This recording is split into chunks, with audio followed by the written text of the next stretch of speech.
So tell me, what is the fallout from the rail strike? They're back to work, but how is it going to reverberate through the market? Today on the Logistics Life.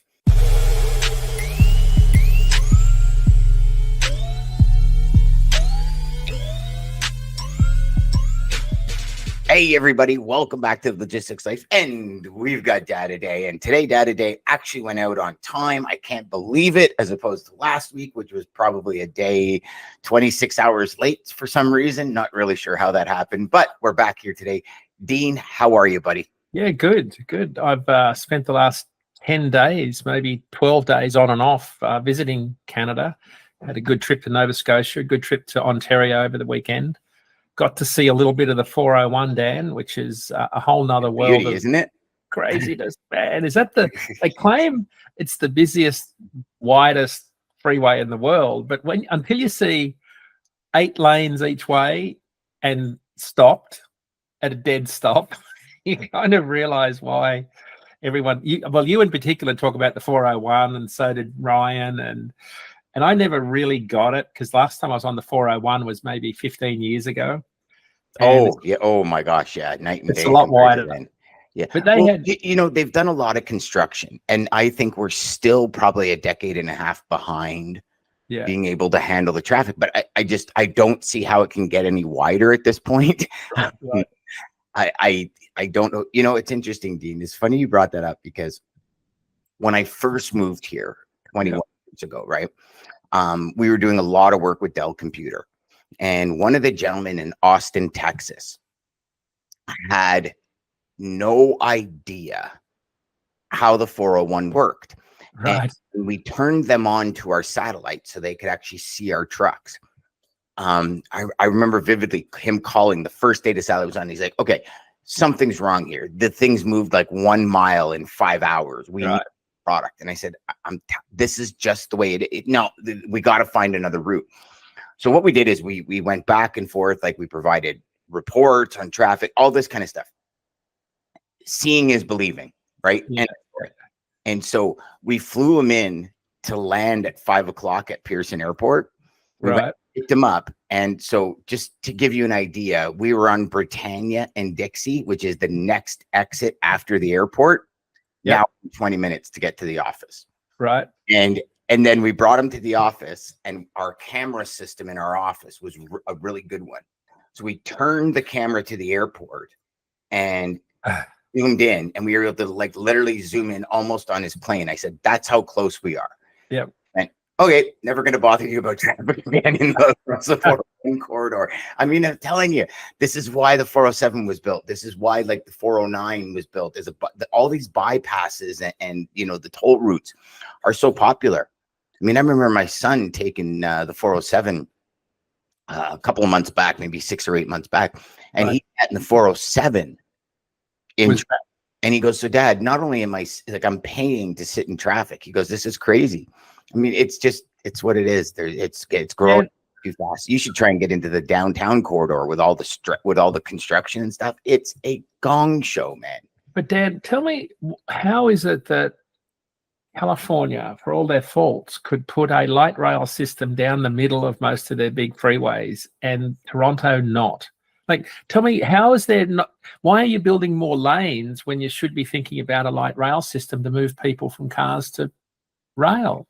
That's a great, that's a great segue, and that's a great question. So, the rail strike. So to answer that question, Dean, I don't know. I can tell you downtown, and in other areas, they are building like electric rail cars and rail cars to go in between the 2 lanes, the north and southbound or east and west lanes. I'm starting to see that more around. Okay. Why they don't do it on the 401, or why they didn't do it in the middle of the 401, I have no idea. They put in a bunch of HOV lanes, maybe hoping that, that'll take down. But I mean, I'm sure it's like this everywhere. But I mean, you see more single drivers or non-electric vehicle single drivers in the HOV lanes than ever before. Yeah. Like, I'm an electric guy, and when I had my electric car, I check this out. This is how convoluted some things are in Ontario, and I'm sure a lot of people will agree it's probably a convoluted area. So in our HOV lanes, your motorcycles, people with two passengers in the vehicle, or electric vehicles. Okay. Yep. So electric vehicles are determined by green plates. I'm sure because Ontario has custom plates, I'm sure if you had an electric vehicle with a custom plate, you could probably fight that and not get a ticket. If they even give you a ticket, it might be a pain in the arse, but it's still an electric vehicle, right? So I don't know the rules there, but I'm coming home from work one day in my electric car, and all of a sudden lights light up the rear, and I look, and it's an MTO. What's that? It's Ontario's version of DOT. Oh, okay. Okay. So MTO pulls me over, and I'm on the phone, and I'm actually on the phone with a customer, and I'm like, I'm getting pulled over by the MTO, and he's like, MTO. He goes, what are you doing? I said, well, I'm in the HOV lanes. He goes, well, you got an electric car. I go, I know. So the guy pulls me over, and he comes up to my window, goes, you're one driver in the HOV lane. I said, yeah. And he goes, well, we're going to have to fix this because you're not supposed to be in the HOV lane. I said, yeah, it's an electric car. And I said, I have a G plate, like a green plate. Yeah. And he says, no, you're not allowed in here. I go, like, hold on. I go, hold on. And they go, and you know, officer, I don't mean to be rude here, but how do I know more about your job than you know? Right. And he goes, what are you talking? And he got like angry. I go, electric vehicles. I go, if you drive up literally a kilometer up the road, it says electric vehicles, G plates, motorcycles, and 2 passenger vehicles, right? And I said, I am allowed to be in this lane. I said, the 10 guys that just passed me in BMWs and stuff that are not electric, they're probably not allowed to be in this lane. Right. And I'm like, you really need to educate yourself, because we're counting on you to, like, I was blown away, Dean. And I actually got angry because I'm like, how, and because I've got an issue. I have a real challenge with people that don't do their jobs properly. Oh, yeah. Right? Like, if you're part of the MTO, you need to know the rules of the road. Yeah. So you're pulling the right people over, or you're processing the right trucks, or you know what to look for when you don't just arbitrarily pull people over if like it's. And so for me, I was really angry. I was actually angry because I was like, how do you not know what to do? And you see all the posts nowadays about the FMCSA and what's going on there, and there's all that. And I mean, that's for another show, but that was a great segue, I think, when you talked about light rail lines, because the one thing, so we've seen a pretty decent fallout from the CNCP strike, but there was one article that I read last week that was really interesting. So CPKC, which is CP Kansas City, right? Yep. So they own rail lines through Ontario, and they shut down the actual rail, which actually put close to 250 pedestrians stranded because the GO trains and stuff weren't able to operate on the rail line. So and this is, and again, I always, ignorance is, I don't know if it is bliss, but whatever. Like, I never realized that they actually, I thought the Canadian government owned the rail lines, and I thought they just used them. That was just my perception. But this article was saying, and I'll dig it up and send it to you, I think it was the Wall Street Journal, was saying that or CTV, it was leaving like 250,000 Ontarians stranded that take this line. And it was only a certain section, like, because there was still GO trains going, but I think they were only able to go to a certain section. And I started thinking, like, wow, then, you think about that, 250 people now back in vehicles to drive to work because they got to get to work still. And so you think about the amount of commuters now added to the road, right? We're still in summer vacation, schools coming back the next week, and then the week after for university. So already we're at the point where the alleviation of traffic is going to increase. There's going to be more traffic. I don't even know if I said that right, but you know what I mean? There's going to be more traffic because now people are going back to school. So now you're adding this like whole other dynamics to the mix. And then you've got the trucking side of it. Very interesting. Well, I was just shocked at how slow trucks were. Like, everyone talks about how much time they spend on the 401, but it was just a couple of things stood out. How big Toronto has become over the years, and how much traffic there was, and how much impact that's having on the freight market in particular. and how slow trucks were moving, like that, just chewing up ELD time. So, Yep. but we did see some impact of the rail strike as a, to talk about some of the things that I think, we wanted to talk about today. We didn't see a lot of movement, Dan, cross border. There was some movement, but I think the biggest impact was intra-Canada. Yeah. LoadLink reported a 30% increase in load volume last week. Cross-border volumes increased, but the most dramatic increases were on long-haul lanes that were handled by rail intra-Canada, like Toronto-Winnipeg. Mm-hmm. That lane last week, the average rate on Toronto to Winnipeg is 3,500 on the spot market. This last week, people are offering 8,500 for any available truck. Toronto-Calgary was 6,000 average. It jumped to 10,000 as an average. So I think a lot of those Western Canada lanes really surged, which you suggested would happen last week. Mm-hmm. And but we didn't really see it on the cross-border lanes, because I don't know that there's anywhere near the cross-border volumes that move by lanes compared to intra-Canada long-haul lanes where rail takes most of that freight. Yeah, I would think a lot of cross-border. I mean, I do know a lot of BC carriers go to Seattle ports and come back to BC for dray. Right. I do know that, and mainly because Delta Port and stuff out west, challenging to get into. There's now heavy dock fees and all these kind of things that were put in place. Yep. I know, like Delta Port, it's a system where you got to go in and request a time, and I think Seattle has a little bit more variability, like variety when it comes to time. So it's just a quick shoot down and up. Yeah. I do know that. I actually thought the Western Canada to Toronto lane specifically was going to skyrocket. Which city?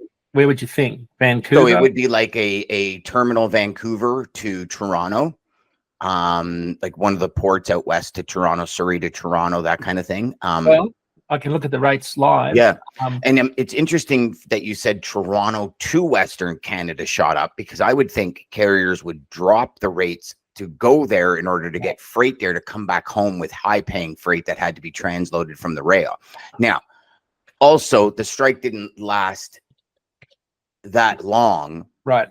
And I would think also the majority of people, because once the strike happened, like there's very few things being pulled out of the rail yards. There's very few things, there's a whole bunch of different dynamics with it. But I would think, I'm actually surprised that the rates going to Western Canada shot up. Now, the only reason I say that is because if they were holding containers and they were not releasing them, then it would definitely shoot up, because there's no freight coming out. Right. Unless you're hauling lumber or something, you know what I mean? But wood. I just did some quick numbers here, Dan. So Vancouver to Toronto, rates jumped 77 cents a mile last week, or 57%. Yeah, okay, so that makes more sense. Okay. Yeah. Let me look at the other direction. I can quickly flip it.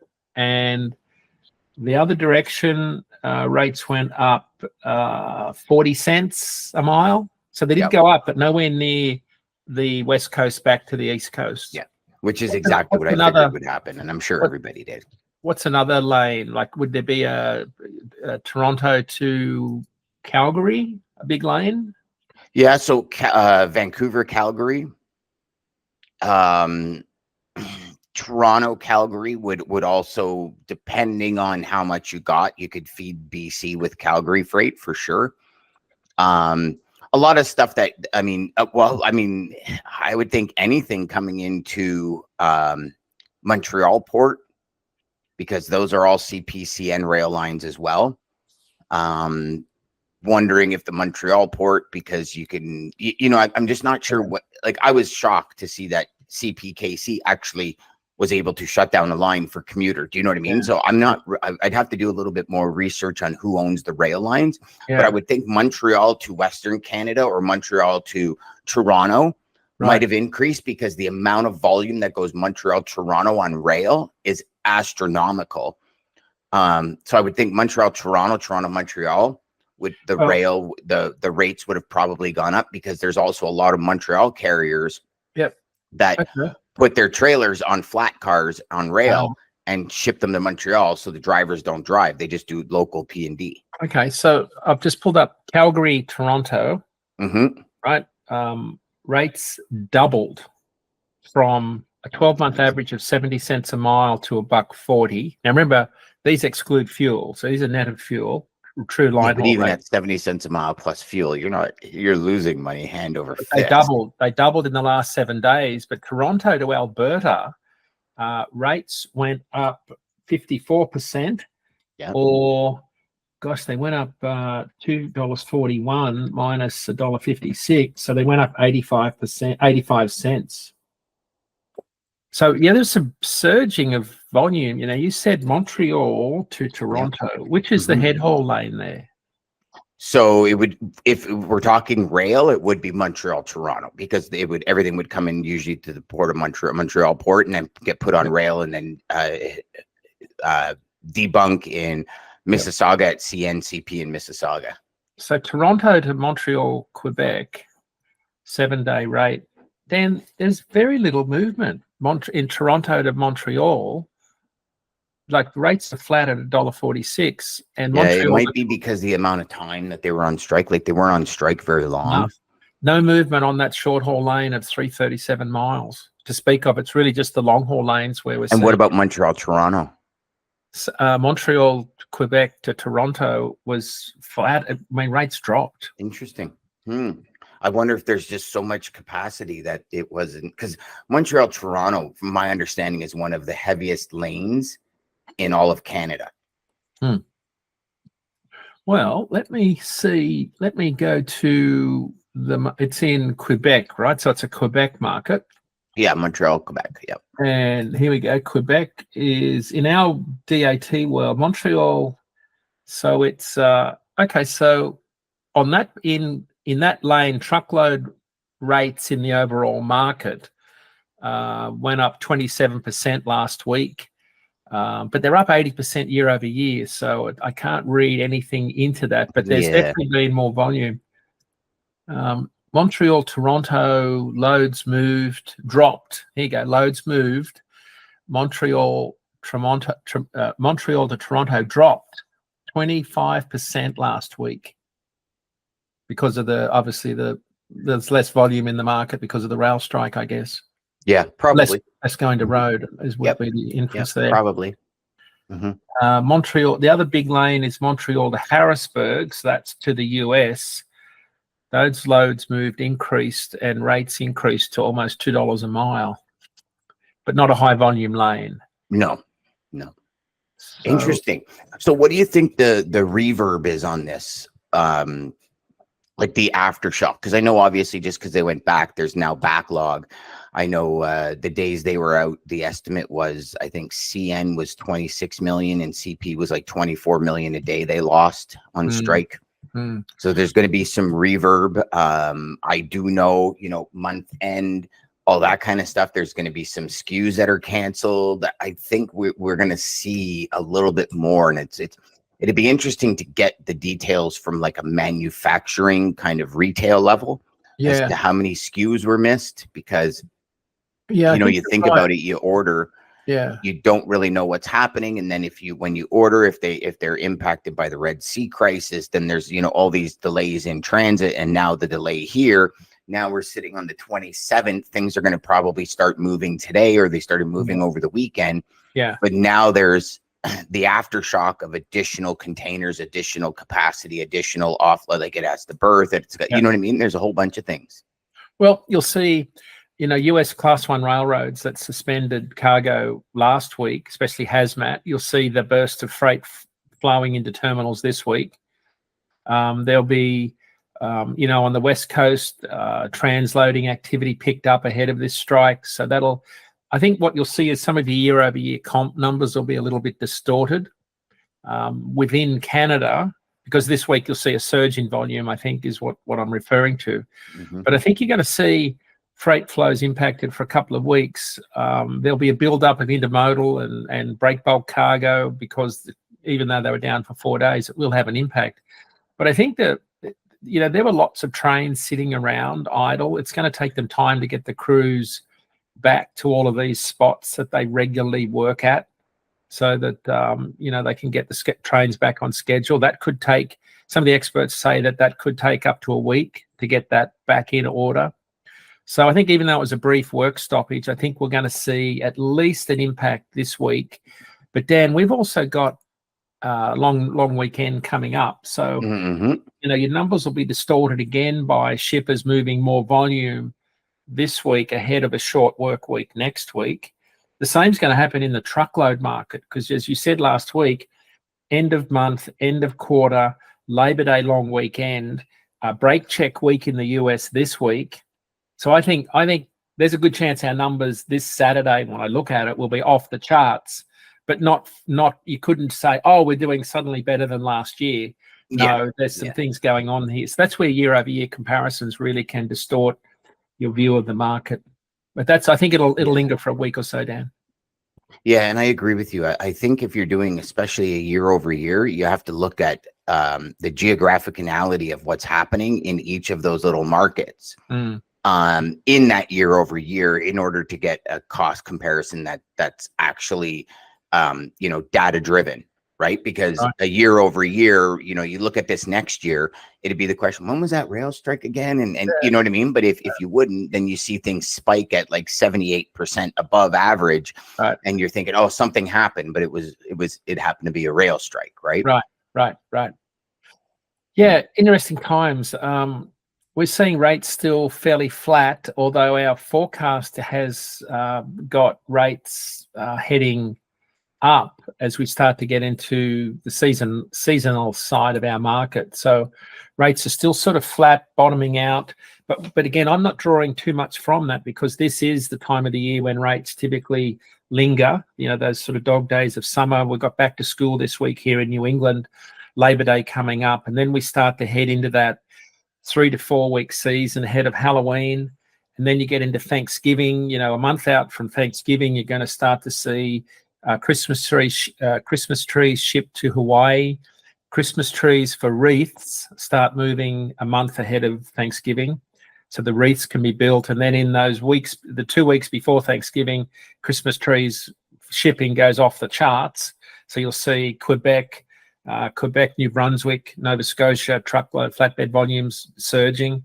And the same out of the Pacific Northwest. So when you look at our rate forecast, you can see them flat to going up towards peaking around Thanksgiving, and then they kind of cool a little bit, and then they'll surge again towards the end of the year. But overlaying that, this was sort of a comment I made at the ACT Research Conference in Columbus, Indiana last week, and I said there's so much capacity in the market. My estimate is we've still got, from all the doubling of capacity in the market during the pandemic, we've still got about 20% of those carriers active. And a lot of the carriers, Dan, and I'll repeat it again, there's a lot of carriers who can survive in this market at lower rates because they paid down so much debt and were so profitable during the pandemic. So what that means is that this latent capacity that's sitting around picking and choosing can absorb any increase in demand. Right, so even though we've had a lot of carriers leave the market, there's still a lot of carriers left that can be very selective about when they run and where they run and for how much. And what that tends to do is, as demand sort of increases, they can absorb that extra volume. And that's why I think the market's going to be fairly flat this year. Even though things may pick up and we may have more tonnage, there'll still be more trucks to move the extra tonnage. So that's what our forecast looks like. And I mean, we're still losing carriers at the rate of about 8,500 revocations, carriers revoking their authority every month, but we're seeing as many come in as go out, right? Because used truck prices have come way down in the short term. But I think that's going to change. I think used truck prices are going to start to go up as we get closer to this 2027 EPA regulation that comes in, that's going to really drive up the price of used trucks. Of new trucks, which means the fleets are going to be selling their lower mileage used trucks, and they are going to be at a premium, because if you're a 3 or 4 truck owner and you want to buy a new Kenworth and they're already telling you you're going to have double DPF filters and heated DPF and all this other stuff, and the possibility of you're paying 20 to 30 grand more for that truck that's a 2027 model, a lot of guys are just going to go to the used truck market and buy a low mileage W900 Kenworth or a low mileage VNL Volvo or something like that. So the ACT research people are kind of the experts in used truck prices and truck orders. They are convinced that low mileage used truck prices will surge, right? And that creates a little bit of a barrier to entry in a market like this. Well, it's interesting you said barrier to entry, because as soon as you started saying that, one thing that I noticed a couple of weeks ago, I was helping a small carrier get established and kind of working through some stuff with them. And it was very interesting to me, because once they got all their, so this carrier, okay, has been working under somebody else's authority, right, as a truck for hire for them under their insurances for about 15 years. Very easy entry. You know, you're working with an established company. You kind of put their logo on the side of the trucks. They pay you as owner operators. It's a very easy way to get in, right? So what they did is they decided to open a U.S. division. They want to start going to the U.S. with flatbeds. I'm sure I talked to you about this offline. So we get some things going. We get some things set up. We start looking at lead generation. We start talking to some people. We had like 13 clients lined up for them, costing, everything organized, everything in place. We send them paperwork. Right. 12 of the 13 said they could not onboard them because their CVOR was not 2 years old. Dan, this infuriates me. This is insane. This is like the brokers that are, and I'll read you the email I got from an owner operator this morning, IC. He said, we were talking to him, and this was on our IQ show, and he said, I'm not going to change any of my information on my MCS 150 on my safer system because, and I'll quote, the broker decides, like with some of the companies like Highway, you can be banned for 6 months because changing your information is a red flag on the MCS 150. You know, there's some brokers here, he said, only work with new carriers at 3 months, 6 months, or even a year. It's all up to them. Yeah. They're trying to get ahead of the fraud game. Yes. But to suggest that because someone updates their email address or doesn't change their MCF 50, that could result in being banned. I just don't understand that, Dan, because what do you do when the market turns, like when you're desperate for trucks? You just turn around and say, you know what, we'll drop all that? Well, and here's the thing. I think if they're paying, the owner operators and new carriers will take the money. They'll ignore the fact that you didn't want to work with me when it was the slow time, but if you're willing to pay me, I'll do it now. And I think this is where it becomes transactional and not relationship driven, right? Like, perfect example, when all this is happening and I'm understanding all of this, I start asking around, and I have a couple of people tell me that they've had MC numbers for like 10 years. They've just kept it active. Yep. And people are actually reaching out saying, hey, I noticed you had your MC for 10 years, but it's not like in an active state. It's there, but the duration is there. I mean, the tenure is there for it. Right. I want to buy it. Right. And so I start, and I thought, I was like, oh, that's interesting. That's an interesting phenomenon that they want to buy it. So I started asking in some of the prominent forums, and this one person came back and said, yeah, it's all like, countries overseas that are buying these MC numbers to set up, because when they go to create the Ponzi scheme or whatever they're doing, you search the MC number and you're like, oh, you've been in business 10 years. So they'll onboard them. So now they're paying a premium for MC numbers that are older than 2 years because they can instantly start up a company and start frauding people. So there's all these different levels of it. When you really start digging into it, it's absolutely astronomical what these people are going to, the depths they're going to. And when you think about it, I mean, I remember the one, gosh, I mean, it had to have been 15 years ago, 16 years ago in Markham, Ontario. Right. That was like literally kind of like 3 companies in like this strip mall scenario. that Right. was offices. Right. And each of them, they were all owned by the same person. But what they were doing was they were using each other for references on all of their documents. Ah. And it was one big scam. Right. And it was like right. in like something like 120 days, it was like 42 million out of the economy. And then like big companies, we're talking like the big freight movers of the world, and I won't mention any on air, but the big freight movers, the big like multinational, multi-billion-dollar conglomerates that have offices and delivery trucks worldwide were getting hosed. Right. Like this was not just some around the corner dude thinking of something. Like this was set up. They were all referencing each other. Nobody put it together for a while. Right. It's and I see it happening more and more, and I see it happening as well into the future. Even if the market changes, I think it's going to happen, especially if the market changes, because I think there's going to be more opportunity because people are going to be dying for trucks. It seems like, Dan, this reminds me of our discussion 3 years ago where we said, how do we not end up with an excess of trailers and an excess of 53-foot containers and an excess of warehouse space? Yep. Because this market is, the more I study it, the more it becomes more predictable. And I'm just trying to pull up this data, but trailer orders, I think tanked. Act Research said August 16, trailer orders fell 1,000 units, 37% lower year over year, new trailers. Yeah, that makes sense. Yeah.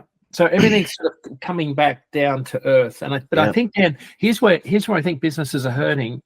We're trying to adjust to a new norm, and we've still got the price gouging in our costs from the pandemic. Yes. Everybody's costs went up. And I think there was a lot of price gouging that went on. You and I are paying for it in our food, in our stuff we buy, right? Yeah. I think there was a lot of pricing increases in services and goods. And I still think what we're trying to do is adjust our revenue targets, right, to a different revenue model, but a higher cost model. Yes. And that's, you see that in some of the broker reports where margins are being compressed and they're, terminating staff, and truck companies are saying the same things. If things don't improve, we'll have to get rid of a few trucks and, let go some people. It's going on across the entire spectrum of the economy, I think, at the moment. And again, I'm speculating, so please, I don't have any hard data, but I also think a lot of companies truly do not understand their invoice cost. Huh. Right. Like I honestly do not believe the amount of companies that should know what it costs them to get an invoice out the door. So talk more about that. You're not just talking about the cash flow impact, are you? Or you're talking about... No, I'm talking about everything, all expenses, everything. Right. Based on the volume you move, what does it cost to get an invoice out the door? Right. Okay. So for example, I was at a company and I asked them this question and they looked at me like a deer in the headlight. Right. And I said, well, you kind of need to know that. There's a brokerage company I was working with. I said, you need to know this. And the reason you need to know it is because you think customers are profitable. Right. But they're not. So, and what I mean by that is, for example, one company I worked with, it was $76 to get an invoice out the door. Okay. And it was a $76. So, and it was a 30-70 split. So this commission, the salespeople got 30% commission on the profit. Right. So you would have to make a minimum of $100 profit to break even. And you'd lose $5 a load if you made $100 per order. Right. Okay, so think about this for a second. You've got 10 sales reps, hypothetically, right? And let's say those 10 sales reps are doing 1,000 loads a month, right? Just for easy math. Yeah. Okay. In that 1,000 loads, if you're not making a minimum of $150 a load, you're losing money at $76 invoice costs, because you have to pay the commission, right? But you pay all the operations people, and your cost is 75. So if you do 100 at 30, it's 70-30, right? So the company gets 70. So they're losing $5 a load at $100. Now, you look at some of the LTL markets, like truckload is a little more, but there's some companies out there that are making $100 a truckload because it's easy to book. They've got a carrier. They literally send 12 load sheets to a carrier and it's done. But Right. if you say out of the 1,000 loads, even 25%, just for even numbers. So, 250 loads, you're losing $5 on, because it's $100 profit. Right. So, and it was interesting because I sat down with this company and I said, okay, so this is what we need to do. We need to get all what it costs you annually Right. to run the business, all commissions, everything, what it costs. And then even if you pull commissions out, you have that whole number divided by the amount of loads, then divided by your commission. Right. And you typically come up with your invoice costs. Right. Now, there's a few more variables, obviously, if you're borrowing interest, blah, blah, blah. But you have an invoice cost. Right. If any customer, and it's interesting because we put a spreadsheet together, and when we hit go and it filtered, you should have seen how many red client names came up. Really? And I watched the CEO go, holy shit. And I go, this is what we don't understand. So, and this is one thing, right? As a salesperson, if you don't know what the invoice cost is in your company, as a manager, whoever is out there listening, like Right. if you don't explain to Right. your salespeople, Right. this is what the invoice cost is. So every salesperson, what's a good customer? What's a bad customer? A good customer is one that makes us profitable. A bad customer is one we lose money on every single time. Right. But if I have no idea, I'm going to be negotiating and saying, okay, you're giving me 10 loads a day. You're giving me 50 loads a week. You're giving me 200 loads a month. Right. I'm making $100 a load. I'm booking it with a single carrier. It takes zero work. So I look at it as an operating cost for my ops team, from my time, energy, and effort. Right. It's very simple. 100 Right. bucks a load, 500 bucks a day, 2,500 bucks a week, 10 grand a month in GP. Yeah. Good deal. Let's do it. Right. But if that is losing $5 a load, if that's losing $200 a month for the company, Right. it's not a good deal. No. And we don't like, and this is, I think, one of the perspectives that not very many people start and think about, right? Like, you ask how many, like, Dean, I'll challenge you, go out and ask 10 salespeople today, how do you know your company is making money? They're like, oh, well, they get 60% of my commission. Right. You don't know. Right. Because this company just happened to have a lot of buildings. This company just happened to have a lot of staff. And you got to remember, right? Like, middle management, unless they got a book of business, they're not generating revenue. Right. Right. They're a cost. Right. Right. So it's like, you have a building that's not generating. And it was so eye-opening, Dean. So I think so eye-opening. But isn't this the same though for carriers, right? So the fact that a lot of people don't know their operating costs. Yes. But you talk about a whole nother level of insight. I talk to carriers about your rate per mile. Corey Larson on our show yesterday talked about revenue per day. Yep. So he said on some long haul loads, I need 1,000 to 1,200 a day. So my rate per mile discussion changes if it's a 2-day haul and it's only 600 miles. Yes. He said, if I can get the load off in a day, then that meets my daily target. But he said on some lanes that are short haul day trippers, I might drop, I might have an expectation of 800 a day. Yep. But he knows that there's a fixed cost to run his business. And the other thing, though, that most don't is have a line item for return on capital employed, ROCE, which is simply what's the rate per mile equivalent to generate the same return from your bank or a finance company, wherever you invest the money. Finance company is the wrong word, investment company, of the 50 grand you've got in your truck and trailer. If you put 50 grand of equity, that's got to generate a rate per mile equivalent to be at least the same as the interest you would earn on that money sitting in a bank account. And most carriers don't factor that, Dan. They haven't for 50 years that I've been studying this. And that's why you end up trading down, because you never build enough equity. You're always buying a worse quality used truck down the path, unless you're smart enough and good enough to be able to fix your own equipment. But even then, that becomes costly. So there's a lot of hidden costs. Yep. And I think that's where our industry with low barriers to entry, you don't need to be a sophisticated, college educated businessman to run a truck company. You should, right? You should. I mean, the CEOs of big companies, of course, are, but as a small independent operator, it's not a prerequisite that you're, a finance major or anything like that. Doesn't mean you couldn't partner with them, though, to have good partners alongside you to do all that for you. But a lot of guys overlook that. I think they don't think enough about the business of being in business. Yes. as opposed to being a independent owner operator, Mhm. which is more than just driving and loading the truck. It's a lot more to it. Yeah. And you look at that from a brokerage perspective, you have a business inside the umbrella of another business. Yeah. And again, if you don't understand what it takes to make that umbrella business profitable, Right. like it's a route. And here's the thing, right? I know hands down, when the economy is good, a lot of companies don't care. Right. Because they're like, well, we're making money. But if they were to do this during those times, they'd really see which customers are profitable and what aren't. Right. And a lot of the times it's just like carriers. It's just like owner operators.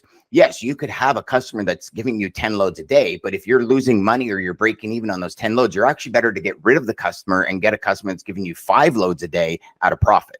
Right. Right. Because in the end, yes, you get rid of 5 trucks and you're more profitable. Right. And I think there's always this level, D. And I believe it in every aspect of logistics, from a brokerage company to an asset-based carrier to a warehouse. There's a level where you're most profitable. I remember when I was at the asset side of it, I think it was 32 trucks. We were the most profitable. Yeah. When we got above 32, operating costs started increasing, all this other kind of stuff. We had to take cheaper freight because we couldn't pick and choose. Like, there's all these variables, but I don't think a lot of people pay attention to it. And they say, okay, perfect example was, I was a couple of weekends ago, 3-4 weekends ago, I was sitting with a gentleman who owns a hauling company up here in my hometown. Right. This hauling company was gravel and tankers. Like, very specialized, right? Very specialized. And he says, you know what, Dan? We made the most money in the early 2000s. Huh. And he says it was interesting because we had 13 trucks. When we went up to 20 after the early 2000s, when we started making the money, they're like, oh my God, well, if we double in size, we could, make it. Obviously, that's the natural progression of our thoughts. He goes, we made less money. And then it just became issues like getting drivers, keeping drivers, taking freight that we really didn't want, taking cheap gravel loads that we didn't want, taking cheap tank, and he goes, and then all of a sudden now your tankers go from hauling a specific thing like water, for example, for Nestle, to hauling, a chemical, and then you got to clean it out. And then you got to, and then there's all these other pieces of it. He goes, that we never incorporated. He goes, we ended up realizing that, come 2015, we're like, my gosh, why did we do this? We shouldn't have grown, because they could have kept that niche.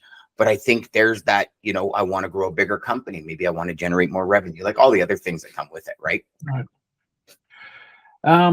Yeah, very interesting. I was just a little bit distracted by a press release that flew across my screen about a cyber attack at Halliburton that started about 6 days ago, I guess.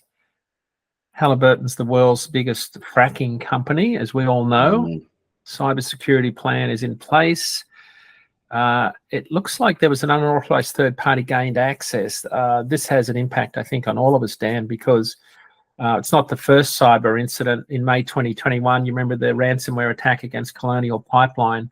Yes. Led to gas shortages on the US East Coast. So, and I read a report last week where there has been some fires out at refineries and closures of refineries in the Midwest. So if I go to the EIA report from last night, I should see Midwest diesel prices going up as of last night. So let me go to the Midwest.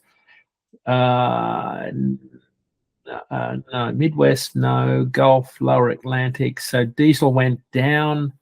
Holy smokes, Dan. Diesel went down another 2 cents. This is like the 7th week diesel's going down in price. This is really interesting stuff. So, but I'm expecting that this Halliburton deal could be a big one, because they're a pretty big player. Oh, they're a huge player on all levels. Yeah. Like all levels, from, us all the way up to government. Yeah. Like Halliburton's massive, and the amount of government contracts Halliburton has is crazy. Yeah. Like I think them and Lockheed are the top 2 for all government contracts. But right.